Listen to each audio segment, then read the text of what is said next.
Gen জির নেতৃত্বে যে আন্দোলন শুরু হয়েছিল সেটা কিন্তু আর জেন জির হাতে থাকলো না। না না, জেন জি যে ব্যাপারটা, এটা কারা, সেই প্রশ্ন তো আগে আমাদের দেখতে হবে। তো যারা আন্দোলনে ওখানে সমবেত হয়েছিলেন তারা কি শুধুমাত্র এই স্কুলের ছাত্রছাত্রী, কি কলেজের ছাত্রছাত্রী? তা তো নয়।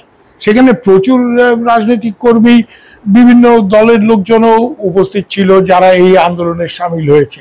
তো যাই হোক, আমি এখানে জেনজি কথাটা খুব চালু কথা এখন, কারণ প্রথম প্রতিবাদের ডাকটা দিয়েছিল ওই জেনজি। আচ্ছা, জেনজি যে সুদান গুরুং যাদের নেতৃত্ব, না তো সুদান গুরুং নিজের বয়স কত? উনি কি জেনজি? উনি 36 বছর বয়স। উনি বেশ কিছুদিন ধরে এই হামি নেপালটাকে দাঁড় করিয়েছেন, বিশেষ করে 2015-তে এটা গঠিত হয়েছে, কিন্তু ওর রমরমা একটা ব্যাপার, এটা 2020 থেকে আমরা লক্ষ্য করেছি। এবং আর কেউ ওর দিকে নজর না থাকলে আমি এটা জানি যে অনেকদিন ধরেই ও প্রথমে বলা হয়েছিল ডিজাস্টার রিলিফ, এটা তার জায়গা, এই বন্যা হচ্ছে কি তার আগে ভূমিকম্প হয়েছে, ওসব জায়গায় ত্রাণ ত্রাণ এইসবের মধ্যে তার একটা ভূমিকা। কিন্তু তারপরে আস্তে আস্তে সে youth awareness programme, how to fight corruption ইত্যাদি এইসবের মধ্যে ঢুকছে এবং ভালো মোটা অঙ্কের টাকা পয়সা ডোনেশন পাচ্ছে বড় বড় মাল্টিন্যাশনাল লাইক কোকোকোলা তাদের তরফ থেকে। তো কোকোকোলা ব্যবসা ছাড়া অন্য কিছু করে কি? হঠাৎ করে তাদের নেপালে ইউথ অ্যাওয়ারনেস এর জন্য টাকা ডোনেট করছে, এগুলো আমরা এগুলি বুঝি, এগুলি কোথায় কি ব্যাপার। এর জন্য চালু কথা জেনজি। আচ্ছা, আরেকটা জিনিস লক্ষ্য করুন, এই যে হামি নেপালের তরফ থেকে এই সোশ্যাল মিডিয়া অ্যাপ ব্যান, তার বিরুদ্ধে প্রতিবাদ করার জন্য এবং মানে কথা বলার অধিকার সরকার খর্ব করছে তার বিরুদ্ধে প্রতিবাদ করার জন্য অ্যাপিল হতেই পারে। উনি যখন অ্যাপিল করছেন তখন বলছে স্কুল টুলের বা কলেজের ছাত্রছাত্রীরা স্কুল ড্রেস পরে ওয়াই স্কুল ব্যাগ নিয়ে, না কারণটা কি? এবং দেখবেন যে ছবিটা খুব চাউর হয়েছে, একটা মেয়ে স্কুল ড্রেস তার টাই পরা, তার মানে কি? টাই তো পাতি সরকারি স্কুলের ছেলে মেয়েদের স্কুল ড্রেসের মধ্যে টাই থাকে না। তোমার কোনো কনভেন্ট বা ওই ধরনের কোনো মানে ভালো স্কুলের মেয়ে সে টাই পরে চিৎকার করছে। হ্যাঁ, তো এখানে এই স্কুল ড্রেস পরে আসা, স্কুল ড্রেস পরে তারা থাকবে, তার মানে কি? যে তার মানে এরা স্কুলের ছাত্রছাত্রী, এদের দেখে পুলিশ যদি পিছিয়ে যায়, কোনো রকম কঠিন পদক্ষেপের দিকে না যায়, আন্দোলন যদি ছড়ায় সেটাকে রোখার জন্য কোনো বল প্রয়োগ না করে, তাহলে তো হলোই। আর যদি সেটা করে তাহলে ম্যাসিভ ইমোশনাল ব্যাকল্যাশ হবে। ঠিক বাংলাদেশে যেই অঙ্কে এই বৈষম্য বিরোধী ছাত্র আন্দোলন এগিয়েছে, এখানেও ওই ধরনের একটা ছক দেখা গেছে। তো এটা কি তাহলে আমি বলবো যে এই Gen Z movement is part of some international technology of protest? এটা তো আমার মনে হচ্ছে এই যে এরা, এবং এটা এই সাউথ এশিয়া রিজনে হচ্ছে, কিন্তু শুধু সাউথ এশিয়ায় তো না, অন্য জায়গাতে তো হয়েছে। আরব দুনিয়াতে আমরা আরব স্প্রিং দেখেছি একটা সার্টেন টাইপের। এবং এখানে তিনটে খুব মানে ক্যারেক্টারিস্টিক আমরা লক্ষ্য করছি এই ধরনের মুভমেন্টগুলি। মুভমেন্টের পরিচালনা কোনো বড় রাজনৈতিক দল বা ওই ধরনের কোনো সংগঠন নয়, খুব নাম না জানা কি যাদের নিয়ে কেউ মাথা ঘামানে এই ধরনের এনজিও বা ওই ধরনের কোনো প্ল্যাটফর্ম, তারা আন্দোলন লিড করছে, তারা টার্গেট করছে ইয়াং পিপলদের। এবং এই আন্দোলনের মধ্যে সোশ্যাল মিডিয়ার একটা বিরাট ভূমিকা রয়েছে। ঠিক এই ধরনের আন্দোলন আমরা লক্ষ্য করেছি প্রথম কোথায় হয়েছিল জানেন? মানে এর এই সাম্প্রতিক কালে ইউক্রেনে। যে ইউক্রেনে ইউরো ময়দান অপারেশন বা কালার রেভলিউশন বলা হয়, যেইখানে একটা রুশপন্থী সরকার, পুতিনের বন্ধু সরকার, তার পতন ঘটানো হয়। এবং তার পেছনে যারা ছিল তারা এমন কিছু তখনও নজর কাড়ার মতো রাজনীতিবিদ কেউ ছিল না। এবং কে ক্ষমতায় আসলো? জেলেন্সকি, যার he was more famous as a comedian, not as a political person. নেপালে মানুষের একটা আশা ছিল যে রাজতন্ত্র গেছে, গণতন্ত্র এসছে, আমাদের একটা বিরাট কিছু হবে, সেটা হয়নি। নেপালের অর্থনীতির যা অবস্থা, নেপালে হাজার হাজার ছেলে মেয়ে প্রত্যেক বছর কাজের খোঁজে, হ্যাঁ, পেটের তাড়নায় অন্য জায়গায় চলে যাচ্ছে। এমনকি তারা রুশ ইউক্রেন যুদ্ধে গিয়ে যুদ্ধ করছে টাকার জন্য। মানে প্রতি বছর 7 লক্ষের মতো নেপালি দেশ ছাড়েন। সব ঠিক আছে এগুলি, এবং এটাকে কেন্দ্র করে মানুষের মধ্যে একটা তীব্র ক্ষোভ থাকবে, এটা স্বাভাবিক। এবং সেই ক্ষোভের শিকার হবে রাজনীতিবিদরা, বিশেষ করে যেসব দল ক্ষমতায় থেকেছে। এখানে দেখুন, এখানে একটা তফাৎ হচ্ছে কি, বাংলাদেশের সাথে, বাংলাদেশে 15 বছর দুর্দন্ত প্রতাপ নিয়ে শেখ হাসিনা ক্ষমতায় থেকেছেন। তার বিরুদ্ধে যেমন গণতন্ত্রের প্রশ্নে অনেক আপত্তিকর কথা অনেকেই বলেছে, যে উনি নির্বাচন ঠিক করে করেন, কিন্তু আবার উন্নয়নের ব্যাপারে ওনার যে ভূমিকা সে নিয়েও ইয়ে হয়েছে। কিন্তু নেপালে যেটা হয়েছে, কেউই ঠিক মতো সরকার চালাতে পারেনি। আজকে দুদিনের জন্য এ আসছে, কালকে ও চলে আসছে, মিউজিক্যাল চেয়ার। এবং এখানে একটা মানে সেই শের বাহাদুর দেওবা, কেপি শর্মা ওলি, প্রচন্ড, এদের মধ্যে ব্যাপারটা ঘুরেছে, মিউজিক্যাল চেয়ার। কিন্তু এখানে যে প্রবণতাটা হয়, কেউই যখন শিওর না যে আমার সরকার কতদিন টিকবে, তো তাহলে যতদিন আছি ভালো করে খাওয়া দাওয়া করো। এইটাই অনেকে মনে করে যে এখানে প্রচন্ড রকম এই করাপশন, হ্যাঁ, এইসব বাড়ার কারণ। কিন্তু সেটা আছে। এইসব জিনিস থাকার পরেও অনেক দেশে তাৎক্ষণিক এই ধরনের আন্দোলন হয় না, বিশেষ করে যেখানে আপাতত দৃষ্টিতে কোনো রাজনৈতিক নেতৃত্ব নেই। কিন্তু বোঝা যাচ্ছিল যে মানুষের ভেতরে একটা ক্ষোভ কিন্তু তৈরি হচ্ছে। আপনি আমাকে একটা সাধারণ সিম্পল একটা কথা বলুন, যে আমি নেপাল অর্গানাইজেশন হলো, তারা ত্রাণ নিয়ে কাজ করছে, তারপরে তারা দুর্যোগের সময় তারা ত্রাণ, ওগুলি ভালো কথা, এবং ওখানে লোকজন অর্গানাইজেশন টাকা পয়সা দিতেই পারে। তারপর ইউথ অ্যাওয়ারনেস প্রোগ্রাম করছে, মানুষকে, নেপালের লোককে দুর্নীতির বিরুদ্ধে সংগ্রাম করার জন্য তারা ওয়ার্কশপ করছে, আর সেখানে কোকোকোলা টাকা দিচ্ছে। ব্যাপারটা এটা তো মানে যারা ধরুন সবসময় এই সন্দেহটা করেন যে একটা কোনো আমেরিকার ডিপ স্টেট আছে, যারা আছে, এটা সন্দেহ না, ইটস এ ফ্যাক্ট। এবং আমেরিকানরা, আপনি মনে রাখবেন, টিবেট অ্যাক্ট পাস করেছে বাইডেনের সময়, যেখানে ওরা টিবেট একটা স্বাধীন দেশ, মানে স্বাধীন সত্তা, এই জিনিসটা ওরা বলার চেষ্টা করেছে। এবং টিবেটের, for the cause of Tibet, America will fight for the cause of Tibet, America will stand for the cause of Tibet. এই কথা টিবেট অ্যাক্ট, যেটা ওদের মানে আইনসভায় পাশ করা জিনিস। আমি যদি আপনাকে বলি যে একদিকে বাংলাদেশ একটা ঘাঁটি দরকার মায়ানমারে চীনকে ব্লক করার জন্য, কেন চায়নার যে China Myanmar corridor, economic corridor, যেটা দিয়ে চীন বঙ্গোপসাগরে অ্যাক্সেস পাচ্ছে, সেইটাকে ব্লক করার জন্য এই রাখাইন করিডর, যেটাকে বাংলাদেশের সেনা প্রধান একটা সময় বলেছিল ব্লাডি করিডর, এখন জানি না কি দেয়। তো এর জন্য যেমন আমেরিকানদের ওখানে রাখাইন করিডর দরকার বা অন্যান্য জিনিস দরকার। এখানে ইউনূস সাহেব ক্ষমতা আসার পর কিভাবে এই যে এলএনজি ডিল হচ্ছে আমেরিকান কোম্পানির সাথে, হ্যাঁ, কত হাজার কোটি টাকার ডিল হচ্ছে, তো এগুলি আমরা সব দেখছি। এবং এই রাখাইন করিডর, সেখানে আমেরিকান স্পেশাল অপারেশনস কমান্ডের একটা লোক হঠাৎ তার মৃতদেহ পাওয়া যাচ্ছে ওয়েস্টিন হোটেল ঢাকাতে, এগুলি ডিপ স্টেট, এগুলি হাওয়ার ব্যাপার। তো এখানেও নেপালেও আমেরিকানদের একটা ইন্টারেস্ট আছে, বেশ কিছুদিন ধরে ওরা আমেরিকান আর্মিকে ট্যাগ করার চেষ্টা করছে, এগুলো আমি ফলো করি। কেন বলুন তো? They have an interest in, এখানে চীনকে মায়ানমারে ব্লক করার জন্য যেমন বাংলাদেশ দরকার, হ্যাঁ, এইখানে আপনার তিব্বতে গোলমাল করার জন্য নেপাল দরকার। কেন? ইন্ডিয়ার সাথে চীনের প্রবলেম থাকলেও ইন্ডিয়া একটা বড় শক্তি, এই অঞ্চলে অন্তত একটা বড় শক্তি, ইটস এ রিজিনাল পাওয়ার। এবং ইন্ডিয়া তার স্ট্র্যাটেজিক অটোনমিটা, সে যেই ক্ষমতায় থাকুক, যেই পাওয়ারে থাকুক, সেটা ভ্যালিউ করে। কিন্তু ইন্ডিয়া, আমার সাথে চীনের ঝামেলা হলো, আমি সেটা বুঝে নেবো, কিন্তু ওই আরেকজন আমার ভূখণ্ড ব্যবহার করে ওখানে গোলমাল পাকাবে, আমি বসে থেকে দেখবো, সেটা আমরা চাই না। এবং যেটা নিয়ে আমেরিকা এত ক্ষুব্ধ কেন আমাদের উপর, এই যে ট্যারিফ ফ্যারিফ, হ্যাঁ, বারবারই বলছে যে তুমি এটা করতে পারো না, because we have not taken their dictation. তো এই জায়গাতে ইন্ডিয়া যেহেতু এই খেলাটা খেলছে না, ইন্ডিয়া যদি এই খেলাটা খেলতো, তাহলে মায়ানমারে গন্ডগোল করার জন্য ওদের বাংলাদেশ দরকার হতো না। উত্তর পূর্ব ভারতে ঘাঁটি গেড়ে আমেরিকানরা এটা করতে পারে, সেটা হয়নি, তাই বাংলাদেশ দরকার। চাপ দিয়েছে শেখ হাসিনা, এখন শেখ হাসিনা ইন্ডিয়ার কথা শুনে, তাই জন্য তার উপর রাগ তাকে ফেলতে হবে। এখন শেখ হাসিনা খুব একটা গণতন্ত্রের পথে চলছিল না, একদমই চলছিল না। তো ট্রাম্প সাংঘাতিক গণতন্ত্রের পথে চলছে। ট্রাম্পের ব্যাপারটা ট্রাম্পের লোকেরা বুঝে নেবেন, কিন্তু বাংলাদেশের মানুষের যে সবখানে গণতন্ত্র নিয়ে বা ডেমোক্রেসি ডেফিসিট আছে। বৈষম্য বিরোধী ছাত্র আন্দোলন শুরুই হতো না যদি না শেখ হাসিনা ওই রকম একটা তো শেখ হাসিনা যখন কোটার দাবিটা মেনে নিল, তারপরে ওরা বললো আপনাকে নামতে হবে, that means they are political. সেইটা কিন্তু প্রথমে মানার ব্যাপারটা ছিল না, মানে তিনি কিন্তু আজ করতে পারেননি, তার সঙ্গে এই জমির খুব একটা না, আপনি একটা জায়গায় ভুল করছেন। শেখ হাসিনা এই কোটাটাকে না কোটাটা ফিরিয়ে আনার ব্যাপারটা শেখ হাসিনা করেননি। শেখ হাসিনা 2018 সালে কোটা বাতিল মেনে নিয়েছিল, সেটাকে কেন্দ্র করে যে মামলাটা হয়েছিল, কোর্ট একটা রায় দেয়।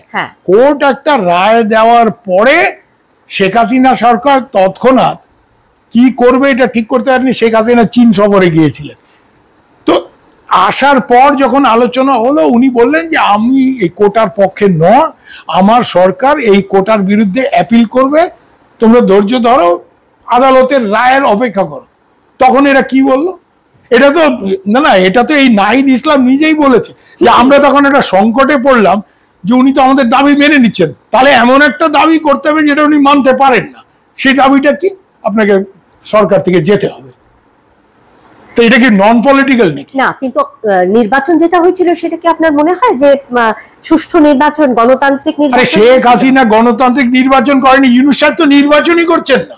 না, সেটা তো একটা অন্তর্বর্তীকালীন অন্তর্বর্তীকালীন সরকার না, উনি নির্বাচনের দিকে যেতেই চাইছেন না। This is fine with America.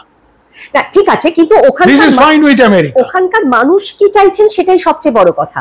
আমরা জানি না এখনো পর্যন্ত ইলেকশন হলে কি হবে, আওয়ামী লীগকে তারা ইলেকশনে দাঁড়াতে দিতে চায় না। আমাদের না আর্মিতে একটা কথা ছিল যে পিছে সামনে जो लड़ रहा है वो उतना इम्पोर्टेंट नहीं, पीछे शाबाश देने वाला कौन है। ওই মানে পিছনে শাবাশ দেওয়ার লোকটাকে। আপনার কি মনে হয় যে নেপালের যে অশান্তি, এই অশান্তিটা যেটা আমরা দেখলাম 8 তারিখে একটা প্রতিবাদ, সেই প্রতিবাদীরা ছুটে গেল সংসদ ভবনের দিকে এবং গুলি চললো এবং 19 জন মারা গেল, এবং তারপরেই সবকিছু হাতের বাইরে চলে গেল, এবং যেভাবে আগুন ধরানো হলো, যেভাবে লুটপাট হলো, সেটাতে কিন্তু আমরা যাদের জেন জি বলছি তারাও হতভম্ব। তারা বলছে আমরা কিন্তু এটা করিনি। তাহলে কে করিয়েছে, এটাই তো প্রশ্ন। যে ছেলেপেলেরা আন্দোলন করছে, গুলি চলেছে, তাদের লোক মারা গেছে, কিন্তু এই লুটপাট ইত্যাদি এটা তারা করছে, ক্রিমিনাল গ্যাংস আর ইনভলভ। তো এদেরকে কে কাজে লাগাচ্ছে এটা দেখতে হবে। এদেরকে যারা কাজে লাগাচ্ছে তাদের একটা এজেন্ডা আছে আন্দোলনটা যাতে না থামে এবং আন্দোলনটা যাতে একটা ভয়াবহ রূপ নেয়, যাতে করে সরকারের পতন ঘটে। So here this is a regime change. সরকার ফেলার একটা মুখ। সরকার ভালো কি খারাপ তার মধ্যে আমি গেছি, নিশ্চয়ই সরকারের অনেক দোষ ত্রুটি আছে।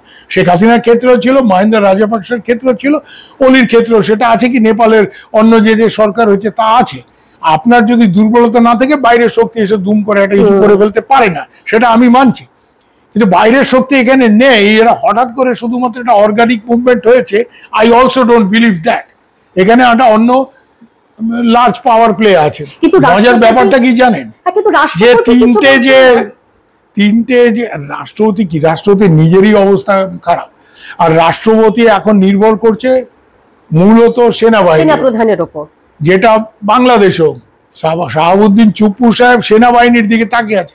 সেনাবাহিনী ওনাকে না বাঁচালে এই বৈষম্য বিরোধীরা তার ঘর এতদিনে আক্রমণ করে তাকে ফেলে দিত। অলরেডি চুপ্পু সাহেবকে ফেলতে হবে, সে আওয়ামী লীগের দোসর, ফ্যাসিবাদী ইত্যাদি এগুলি বলা হয়েছে। এখানে একটা নতুন ট্রেন্ড আপনি লক্ষ্য করবেন যে এক্সিস্টিং রেজিম তারা যদি ওই বিগ পাওয়ারের কথা না শুনে এই ধরনের আন্দোলন করে তাকে ফেলা, তার নিশ্চয়ই ত্রুটি আছে, কিন্তু তাকে ফেলা সেখানে একটা ডিজাইন কাজ করে। এবং সেখানে একটা দেখবেন প্রবণতাটা কি, একটা ইন্টারিম অ্যাডমিনিস্ট্রেশন আনবে। সেই ইন্টারিম অ্যাডমিনিস্ট্রেশন যার কোনো কনস্টিটিউশনাল বেসিস নেই, তারা মেজর ডিসিশন নিয়ে নেবে, তারা বড় বড় অর্থনৈতিক ডিসিশন নেবে, বড় বড় আমেরিকান কোম্পানি। বাংলাদেশে দেখছি, এটা আপনি নেপালেও দেখুন। নেপালে যদি এরা সুবিধা মতো নিজের লোক বসাতে পারে, নেপালেও এই জিনিসটা হবে। নেপালেও দেখবেন একটা জিনিস মনে রাখবেন, টিবেটে 1950s এবং 60s কোল্ড ওয়ারের সময় টিবেটে চীন বিরোধী, চীন টিবেট জোর করে দখল করেছে, এ ব্যাপারে কোনো, কিন্তু চীনের বিরুদ্ধে ওখানে যে গেরিলা যুদ্ধ যেটা চালিয়েছিল তেংসুং বাংলা মাদার, তাদের ট্রেনিংটা কোথায় হতো, তাদের পেছনে কারা ছিল? It's an open secret, CIA trained them. It's an open secret, the Americans were training them. এটা আমেরিকান অথার জন প্র্যাডোসের বইতে খোলসা করে লেখা আছে। জন প্র্যাডোসের বিখ্যাত বই প্রেসিডেন্ট সিক্রেট আর্মি। হ্যাঁ, ওদেরকে আনা হতো, ওদের ইয়ে করা হতো। ভারতবর্ষ দালাই লামাকে শেল্টার দিয়েছে, ভারতবর্ষ ওদের এক্সাইল গভর্নমেন্টকে শেল্টার দিয়েছে, কিন্তু ভারতবর্ষ এই ধরনের কোন চীন বিরোধী সশস্ত্র তৎপরতার সাথে যুক্ত হয়নি। সেই তৎপরতাটা নেপালকে ঘাঁটি গেড়ে ততদিন আমেরিকানরা করেছে যতদিন ওদের পলিসি চায়নাকে প্যাচে ফেলার ছিল। তারপরে 1970 সালে রাশিয়ার সাথে যখন ওদের ব্যাপারটা বাড়ে এবং রাশিয়া চীনের সম্পর্ক খারাপ হচ্ছে, তখন আপনার নিশ্চয়ই মনে আছে রিচার্ড নিক্সন উনি চীনে গেলেন, সেই রাস্তাটা পাকিস্তানিরা করে দিল এবং মাও সেতুংয়ের সাথে নিক্সনকে হ্যান্ডশেক করলেন। এই 71-এ এই নেপালে মাস্টাংয়ে যে সিআই এর যে ইনফ্রাস্ট্রাকচার ছিল to patronize the Tibetan rebels, to back them, this was withdrawn only after relation with China and America between them, এটা যখন ইমপ্রুভ করলো। তো এখানে এখন চীনের সাথে, এখন তো রাশিয়ার থেকে বেশি চীনকে ওরা শত্রু হিসেবে মনে করে। কিন্তু এখন আপনার কি মনে হচ্ছে যে নেপালে আমরা এখন যা দেখছি তার পেছনে আমেরিকান শক্তি কাজ করছে? ডেফিনেটলি আছে, মানে এটা আপনি বিশ্বাস করেন? ডেফিনেটলি আছে। আমেরিকান ডিপ স্টেট এখানে ভারতের কি ভূমিকা আছে এটা নিয়েও প্রশ্ন উঠছে, যেহেতু রাজতন্ত্রের যারা সমর্থক তারা ভেরি মাচ এই আন্দোলনের মধ্যে রয়েছে, এটা আমরা শুনেছি। আপনার কি মনে হয়? আমার মনে হয় না ভারত, এখন যা ভারতের অবস্থা, বাংলাদেশ সামাল দিতে পারছে না। বাংলাদেশে ভারত কি করবে এখনো বুঝে উঠতে পারছে না, কারণ they are totally dependent on Awami League, ওদের অন্য কোনো কাজ, মানে সব দিনই কিন্তু আওয়ামী লীগের বাস্কেটে ছিল। এক্স্যাক্টলি, সেই অন্য কোনো বাস্কেটও নেই। আমার ডিম তো আর জামাতের বাস্কেটে থাকবে না। আপনি ন্যাচারালি কি জামাতের কাছে উইয়ে দেয়নি, জামাত এখনো প্রো পাকিস্তানি। আপনি দেখুন ওখানে, মানে বিএনপি কেও আমরা খুব একটা না, বিএনপির সাথে খুব ঘনিষ্ঠ যোগাযোগ করার চেষ্টা ভারত 2001 সালে করেছিল, যেটা শেখ হাসিনা বলেছিল ও আমাকে বিট্রে করেছে ইত্যাদি। কিন্তু তারপরে কি হলো, বিএনপির সাথে আমরা সম্পর্ক উন্নতি করার চেষ্টা করবো। আমরা কি দেখলাম 2004 সালে, সেখানে চট্টগ্রামে বিপুল পরিমাণ অস্ত্র আসছে, যেই অস্ত্র বাংলাদেশের ইসলামী জঙ্গিদের জন্য যতটা, উলফার জন্য সেখানে পরেশ বসে থেকে এই অস্ত্র ডেলিভারি নেওয়ার চেষ্টা করছে।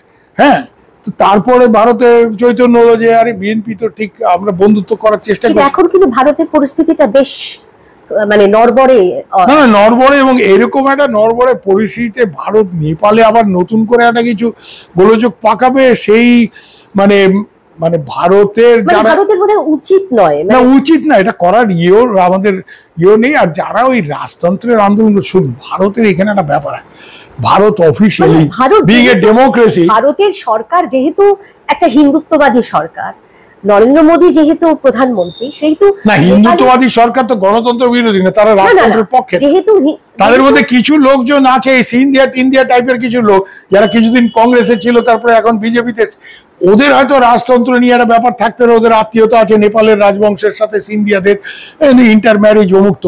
কিন্তু ভারতের পক্ষে, ভারতের কোন বৃহৎ রাজনৈতিক দল, বৃহৎ কেন, ছোট রাজনৈতিক দলের পক্ষে, মানে অনেকে যারা গণতন্ত্রের এরকম দাবি উঠছে না যে আবার আমরা এটা ওখানে উঠছে রাষ্ট্র, আবার না, ওটা ওখানে রাজাদের হাতে অনেক টাকা পয়সা আছে, রাজারা তাদের চামচেরা আছে। নেপালের পলিটিক্যাল সিস্টেমে এখনো রাজতন্ত্রের পক্ষে লোক আছে, রাজারা এটা নিয়ে হইচই করাচ্ছে, বিশেষ করে জ্ঞানেন্দ্র। কেন, জ্ঞানেন্দ্রর যে ক্ষমতা ছিল সেরকম ভাবে তার কোনো বেস নেই, এবং এটা ভারত অফিসিয়ালি, ভারত ট্রেডিশনালি কাকে সাপোর্ট করেছে? নেপালি কংগ্রেস। কার বিরুদ্ধে করেছে? রাজতন্ত্রের বিরুদ্ধে করেছে। কেন করেছে? নেপালে গণতন্ত্র আসবে। ভারত একটা ভাইব্রেন্ট ডেমোক্রেসি, ভারতের পক্ষে কোন দল, সে হিন্দুত্ববাদী হোক আর কংগ্রেসই হোক, কারো পক্ষে রাজতন্ত্র ফিরিয়ে আনার দাবি এটা ভারতের পক্ষে করা সম্ভব না। ভারত বরং আপনি যদি দেখেন ভুটানে, এই মুহূর্তে কি ভারতের উচিত মানে সরে থাকা, অর্থাৎ কোন দলকেই সেভাবে তার পেছনে না দাঁড়ানো? কারণ দেখুন, তিনটে যে দল আছে, ভারত বিরোধী মনোভাব কিন্তু স্বাভাবিক। ভারত বিরোধী, ভারতীয় যারা ওখানে ধর্মকর্ম করতে গেছিল, ওদের বাসটাস আক্রান্ত হচ্ছে, একটা anti Indian sentiment, India big brother, হ্যাঁ, এই সব ব্যাপার তো ওখানে আছে। প্লাস ওলি নিজেও খুব ভারতের বন্ধু বলে মনে করার কোনো কারণ নেই, তিনি তো চীনের দিকেই, হ্যাঁ, এবং ওই লিপুকলে বা এইসব নিয়ে একটা গন্ডগোল ছিল। কিন্তু প্রশ্ন এখানে একটাই, সেটা হচ্ছে যে এখানে তিনটে রাজনৈতিক দলকেই সাইডলাইন করা কার ইন্টারেস্টে জানেন? এই যে আমেরিকা আমি বলছি কেন জানেন, আমেরিকা দেখছে তিনটে রাজনৈতিক দলের মধ্যে এখানে এমন কেউ নেই যারা আমাদের পক্ষে, either they are pro China or pro India. Nepal Congress is traditionally pro India, হ্যাঁ সেটা আপনি বললেন, কিন্তু এবং এরা প্রো ইন্ডিয়া, তাই জন্য throw all of them out. বাংলাদেশের নেপালের মানুষের ইচ্ছার বিরুদ্ধে তো কিছু হবে না, না সেটা হবে না। নেপালের মানুষ কিন্তু মাওবাদী হিংসারও সাক্ষী হয়েছেন, তারপরে গৃহযুদ্ধের পরিস্থিতির মধ্যে দিয়ে গেছেন, এবং একটা দীর্ঘ, আমার বক্তব্য হচ্ছে নেপালে যে আন্দোলন হচ্ছে তার একটা ভিত্তি আছে, তার একটা অর্গানিক বেসিস আছে, এবং মানুষের মধ্যে ক্ষোভ না থাকলে বাইরের থেকে এসে কেউ ঘি ঢেলে আগুন ধরাতে বা আগুনটা ছড়াতে পারে না। কিন্তু গন্ডগোলটা বাঁধলে বাইরের শক্তি যদি সেখানে গিয়ে এটাকে সেই সুযোগটা তারা নেবে। তো দুটো জিনিসই আমাদের দেখতে হবে, organic basis of the movement, সেটা যেমন আমরা যারা ধরুন নেপাল বা অন্য কোনো দেশের রাজনীতি ফলো করি, সাংবাদিক হিসেবে, রিসার্চার হিসেবে, আমাকে দুটো ফ্যাক্টরই দেখতে হবে, কেন one supports the other. Organic basis থাকে, কিন্তু অর্গানিক বেসিসকে এরকম একটা জিনিস আপনি চাইলে কি আমেরিকা ইন্ডিয়াতে করতে পারবে না, কেন? India is a very big country, সম্ভব হবে না। ওখানে আম আদমি পার্টি যেই আন্দোলন থেকে বেরিয়ে আসলো, তো এই ধরনের অ্যান্টি করাপশন মুভমেন্ট ইন্ডিয়াতে হয়েছে, ওটা দেশের কতটা জায়গায় ছড়িয়েছে, আপ কটা জায়গাতে ক্ষমতায় আসতে পেরেছে ওই আন্দোলনকে কেন্দ্র করে। কিন্তু মানে সরকার পতন সেভাবে হয়নি, কিন্তু সরে যেতে হয়েছে ক্ষমতা থেকে কংগ্রেসকে, মানে এমন একটা পরিস্থিতি তৈরি করেছিল তখন, কিন্তু সেটা সুবিধা কে নিয়েছে? পলিটিক্যাল ক্লাস নিয়ে, একেবারে somebody else। সবসময় তাই হয়। এই জি কিন্তু চাইছেন যে অন্তর্বর্তী সরকার যেটা হবে তার প্রধানমন্ত্রী হিসেবে আসুন প্রাক্তন প্রধান বিচারপতি সুশীলা কার্কি। देश र जनताको नाममा शपथ लिन्छु कि प्रधानमन्त्री पदको जिम्मेवारी এখানে নানা রকম প্রেসার গ্রুপের টানা পড়েনের একটা ক্ষেত্র আছে, এবং ওই জায়গাটাতেই কিন্তু এই ফরেন লবিজ আর ভেরি ইম্পর্টেন্ট। কে কোথায় কিভাবে খেলছে সেগুলি একটা দেখার বিষয়বস্তু। এটা হচ্ছে নতুন, দেখবেন যে বিভিন্ন পৃথিবীতে যেসব দেশে গণতন্ত্র সেই অর্থে নেই, সেখানে দেখবেন পশ্চিমী মদতে, হ্যাঁ, এই যে পলিটিক্যাল সিস্টেমকে রিডান্ডেন্ট করে দিয়ে প্রেসার গ্রুপ পলিটিক্স সামনে আনা, this is latest western technology for regime change. বুঝতে পেরেছেন? সারা পৃথিবীতে এই জিনিস হয়েছে, এটা আরো স্প্রিং এ আমরা দেখেছি।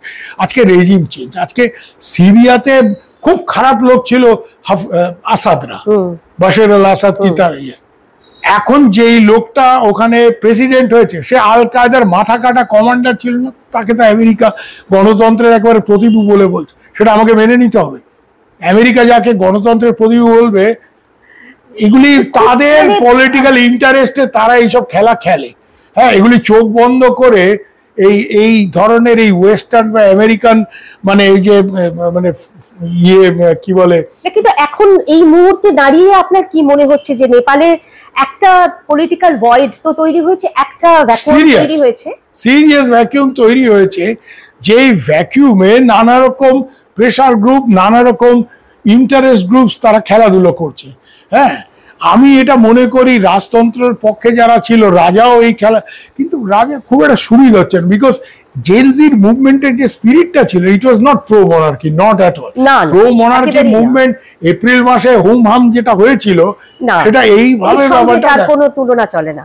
এরা কিন্তু চায় ডেমোক্রেসি থাকবে, এবং পরিবর্তন চাইছেন, পরিবর্তন চাইছে, যে পরিবর্তনে সাধারণ মানুষ উপকৃত হবে, বিশেষ করে তরুণ প্রজন্মের সুযোগ ঠিকই বাড়বে। ঠিকই, কিন্তু পৃথিবীতে কোথাও দুর্নীতি মুক্ত সমাজ গড়ে তোলা সম্ভব হয়েছে কিনা জানি না, মানে যেখানে কোনো দুর্নীতি থাকবে না, দুর্নীতি সরকার একেবারে। পৃথিবীর সব থেকে বড় গণতন্ত্র বলে যারা বুক চাপায়, সেই আমেরিকাতে দুর্নীতিটা কোন লেভেলে ট্রাম্প নিয়ে যাচ্ছে, সে যাকে চাইছে তার ব্যবসায়িক স্বার্থ থাকা সত্ত্বেও তাকে বিভিন্ন কমিটির চেয়ারম্যান করে দিচ্ছে। এটাই, যেখানে conflict of interest is very obvious, যেটা ইউনুস সাহেব এখন উনি তো আমেরিকার সাবাস নিয়ে আছেন, তো ইউনুস সাহেব দেখবেন যে উনি ইন্টারিম গভর্নমেন্টের অ্যাডভাইজারে গ্রামীণ ব্যাংকে কতগুলি বড় বড় ডিল গ্রামীণ ব্যাংককে ফেভার করে, এবং এই জন্য উনি রাষ্ট্রপতি হতে চাইছেন। কেন? যাতে ওনার ফিউচারে কোন রকম প্রসিকিউশনে ওনাকে না পড়তে হয়, ইমিউনিটি ফ্রম। কিন্তু বাংলাদেশের ক্ষেত্রে আমরা যেটা দেখছি, নেপালের পরিস্থিতি কিন্তু বাংলাদেশের সঙ্গে সব জায়গায় আলাদা, অনেকটাই আলাদা, ফলে শ্রীলঙ্কার পরিস্থিতিও আলাদা ছিল। ভারতের পরিপ্রেক্ষিত থেকে যদি আমি বলি, শ্রীলঙ্কায় জেনজি বা তরুণদের আন্দোলনে মহেন্দ্র রাজপক্ষের পতন ঘটবে, ভারত খুব একটা অখুশি হওয়ার কোনো কারণ ছিল না, because Rajapaksa was pro China, Rajapaksa was not pro India. ওলির ক্ষেত্রেও সেটা প্রযোজ্য। তো বাংলাদেশের সাথে এই শ্রীলঙ্কা বা নেপালের এটাই তফাৎ, এখানে মানে হাসিনার পতন ঘটে যাবে এটা ভারত কিছুতেই ঠিকই চায়নি। পতন ঘটায়, এবং এখন যে পরিস্থিতি সেটা দিন দিন আরো বেশি ঘোরালো হয়ে উঠছে, কিন্তু ফলে ভারতের পক্ষে পরিস্থিতিটা খুব একটা স্বস্তিদায়ক এখন নয়। ফলে একদিকে এখন শ্রীলঙ্কায় স্থিতাবস্থা, নেপালে কি হবে আমরা জানি না, বাংলাদেশে কি হবে সেটাও আমরা জানি না। বাংলাদেশে নির্বাচন হলে সরকার কারা গড়বে সেটা নিয়ে নানা রকমের তর্ক বিতর্ক চলছে, দেখা যাক কি হয়। কিন্তু দেখুন, শ্রীলঙ্কাতে একটা প্রচন্ড বামপন্থায় বিশ্বাসী একটা সরকার ক্ষমতা এসছে, কিন্তু তারপর ইন্ডিয়া তাদের সাথে ডিল করছে। নেপালেও আমার ধারণা সেটাই হবে। বাংলাদেশে আমাদের ব্যাগেজটা এত বেশি আওয়ামী লীগ হেভি, ওইখানে একটা অল্টারনেট বিএনপি হলেও ইন্ডিয়া ডিল করবে এরকম একটা ভাব টাপ, কিন্তু জামাত হলে আমরা কি করবো, এই সমস্যা ইন্ডিয়া রয়েছে। ইউনূস এবং তার যে সরকার, তারা তো চাইছেন যে নতুন যে দল ছাত্রদের নিয়ে, মানে তারা সমর্থন করেছেন যে দল, ওরা 5টা ভোট পাবে, ওরা এই নাগরিক পার্টি ঢাকা বিশ্ববিদ্যালয়ের নির্বাচনে দেখুন না কটা ভোট পেয়েছে। খুব খারাপ পরিস্থিতি। ওদের দে আর ক্রিয়েশনস অফ সামবডি, দের কিছু নিজস্ব অর্গানিক বেসিস নেই, আর ওরা ইতিমধ্যেই যা করাপশন করেছে। হ্যাঁ, কিন্তু আওয়ামী লীগ যদি নির্বাচনে অংশ নিতে না পারে, তাহলে পরে সেই ভোটটা কোন দিকে যাবে সেটার উপর অনেকটাই নির্বাচনী ফলাফল নির্ভর করবে। কিন্তু নেপালের দিকে আমাদের নজর থাকবে, এই জন্য যে নেপাল আমাদের প্রতিবেশী শুধু না, নেপালের সঙ্গে আমাদের নেপাল চাই চীনের সাথে আমাদের একটা বাফার, স্ট্র্যাটেজিক্যালি খুব ইম্পর্টেন্ট। এক্স্যাক্টলি, আমাদের দিক থেকে খুব ইম্পর্টেন্ট নেপাল। দুটোই, বাংলাদেশও তাই। বাংলাদেশ না থাকলে, বাংলাদেশ মানে আমাদের নর্থ ইস্ট কে কন্ট্রোল করার ক্ষেত্রে বা ঠিকঠাক রাখার জন্য বাংলাদেশ ভেরি ইম্পর্টেন্ট। বাংলাদেশে যাতে একটা বন্ধু সরকার থাকে, এটা আমাদের মানে একেবারে থাকতেই হবে। ইন্দিরা গান্ধী তো এমনি বাংলাদেশে মিলিটারি ইন্টারভেন্ট করেননি, বা ইস্ট পাকিস্তানে নর্থ ইস্ট সিকিউর করা একটা বিরাট ব্যাপার ছিল। ওটা না হলে নর্থ ইস্টের প্রত্যেকটা বড় গেরিলা মুভমেন্ট পাকিস্তান, ইস্ট পাকিস্তানকে বেস করে নাগা, মিজো সবাইকে হেল্প করছিল। It was a security threat for India directly. এই মুহূর্তে আমরা নজর রেখেছি কি দাঁড়ায় নেপালের পরিস্থিতি। পুরো জিনিসটাকে আবার স্বাভাবিক জায়গায় আনাটাই কিন্তু একটা চ্যালেঞ্জ। সুবীর বাবুকে অনেক ধন্যবাদ। নমস্কার। নমস্কার।